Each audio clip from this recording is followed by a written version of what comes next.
So last night after the Kentucky Derby, I came back, I watched the sunset, and I laid in bed to do some editing because I was supposed to post the Kentucky Derby video the next day. So I was just doing editing and I fell asleep. I woke up in the stadium at 3 a.m., van life, and then I drove to Cracker Barrel.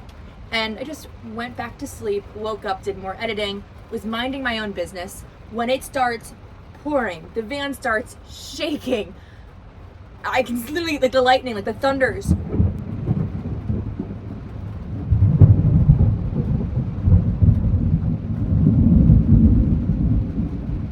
I summoned that.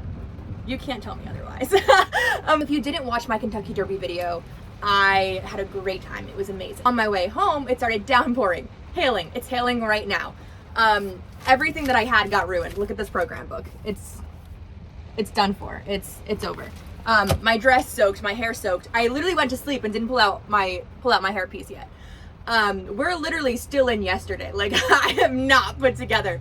I wanted to go to Planet Fitness this morning and wash my hair, but there are severe thunderstorm warnings and I literally can barely see, like, just sitting here. So I can't even go 3 minutes to go to Planet Fitness to wash my hair. I just don't feel like it's worth risking my entire house, because that's van life, right? Like, van life is, you mess up your vehicle, you lose your house. It's all a gamble. So we're playing it safe and we're gonna stay here, but this is the first severe thunderstorm I think I've been in this van. I've been in severe winter snowstorms, but thunderstorm, we're gonna see how we're gonna do our best is all we can do. But we are stuck here. We are stuck at Cracker Barrel.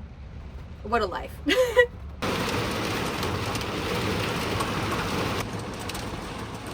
At this point, I didn't quite understand the severity of what I was surrounded by. The hail was small enough that I wasn't worried about my solar panels yet, and I planned to keep an eye on it, but I've never lived in tornado country before, and luckily I didn't head north because 2 days later there was baseball-sized hail. In the future, I have learned to be more aware of serious weather patterns when I'm traveling and have weather alerts turned on my phone. Obviously, I didn't die this time, but it could have been much worse. I still should have gone inside the Cracker Barrel, or if I could have ahead of time found a parking garage that was rated as a storm shelter for my van to fit into, that would have been golden, but then I also would have needed to not be on the bottom floor in case of flooding, and it's hard to find a garage with that kind of clearance. Otherwise, parking in an open space where my vehicle is less likely to have a tree fall on it or flying debris hit it is the next best option, which is already what I was doing. All morning my van was shaking and there was 95-mile-per-hour winds, and it would have only had to be 110 miles per hour wind for my van to tip over.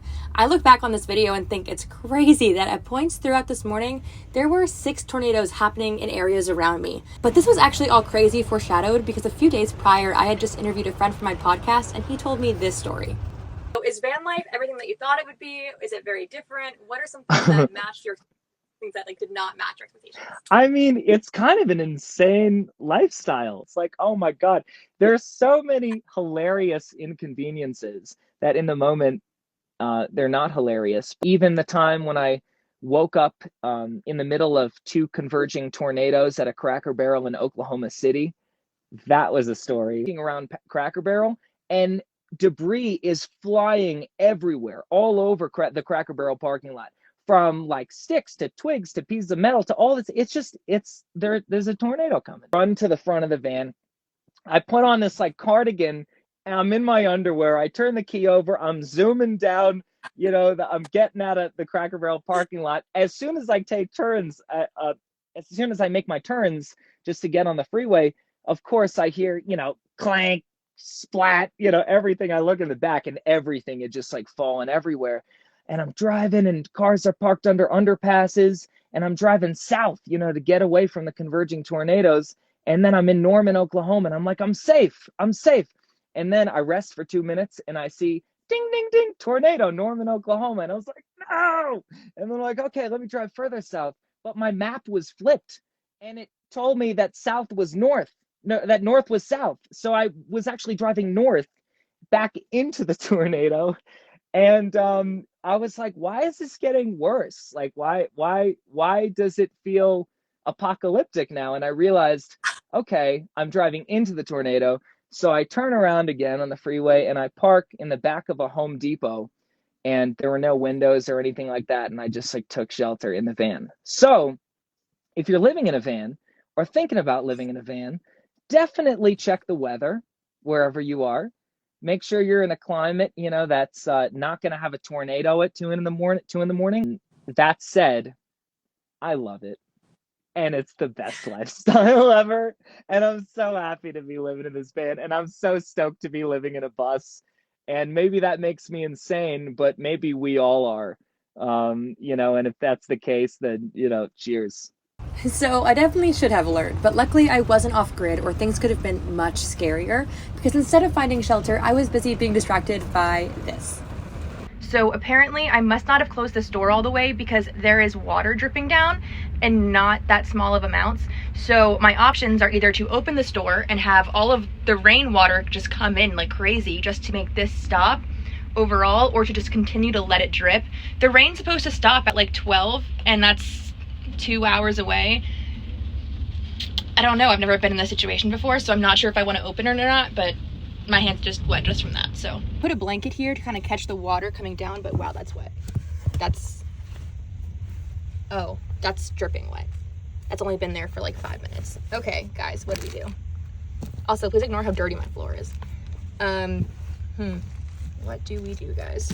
My dress from yesterday is dry, so that's a good start. I think I have to open it because at this point, like, that's like a bucket of water. I would rate this experience a 0 out of 10, but it could be worse, guys. It could be worse, trust me. We're gonna do it. So this door is kind of hard to close from the inside with this like handle that it has right here. That's really wet. So it might take me more than one try to close it, which is part of why I'm not excited to do this, but I think we don't really have many options. So let's try it. The rain actually kind of slowed for a second, so let's do this fast.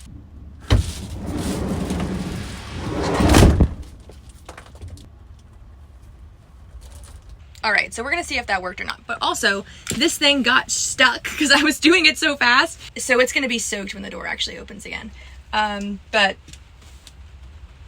hopefully it stops. So during a storm like this, I'm kind of stuck in here, which is fine. I have a lot of work to do, but I wanted to go take a shower. Then I am stuck inside. Hopefully that leak stops. Hopefully the van stops shaking. It hasn't done it in a hot minute, but when I woke up this morning, it was shaking pretty bad. So I think maybe we got the worst of it already, but no way to find out. So I'm just gonna get to work because what other options do I have?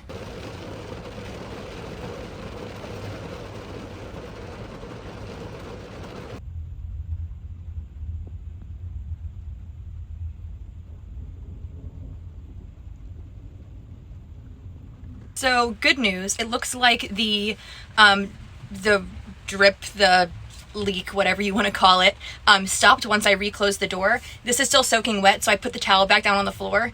But besides that, I think we're in good shape.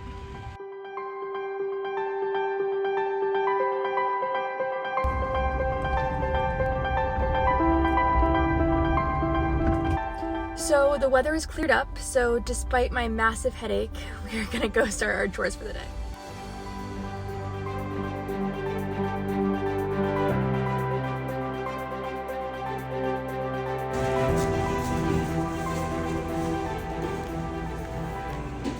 Remember how I said the tapestry got stuck? Well, yep, that is it hanging out like a little flag out my sliding door. And if you watch my other videos, you know I like to update you on my game of shower Russian roulette. And today, I finally won. It was like hitting the jackpot. Incredible water pressure, hot water that didn't last only 6 minutes. And I learned that you can get shampoo at Planet Fitness, and I wish I had known that earlier because my first week living on the road full time, I realized I had forgotten shampoo at 11 p.m. when I went to shower. It was too late to go shopping anywhere, and I had a job interview the next day. So I had to go to a hotel and ask for free samples, and the man gave me so many, he definitely thought I was homeless. So now we know you can just pay $4 at Planet Fitness if we ever have that emergency again.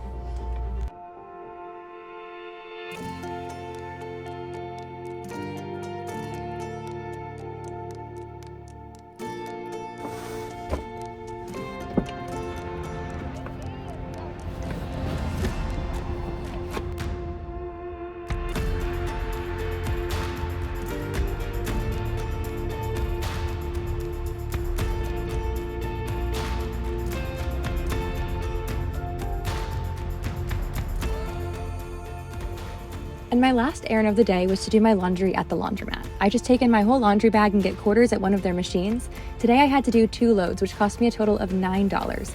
Each washer load was $3.75, and the dryer depends on how long you want your clothes in for, at 25-cent intervals. So I spent $1.50 on drying my clothes. This is kind of complicated because I like to air dry my sports material clothes, and air drying clothes in a van actually isn't great for it. It can cause moisture. So I like to have the doors open and fans on, but when my laundry was done, it was raining again and I couldn't open the doors. So it was a bit of a tricky situation.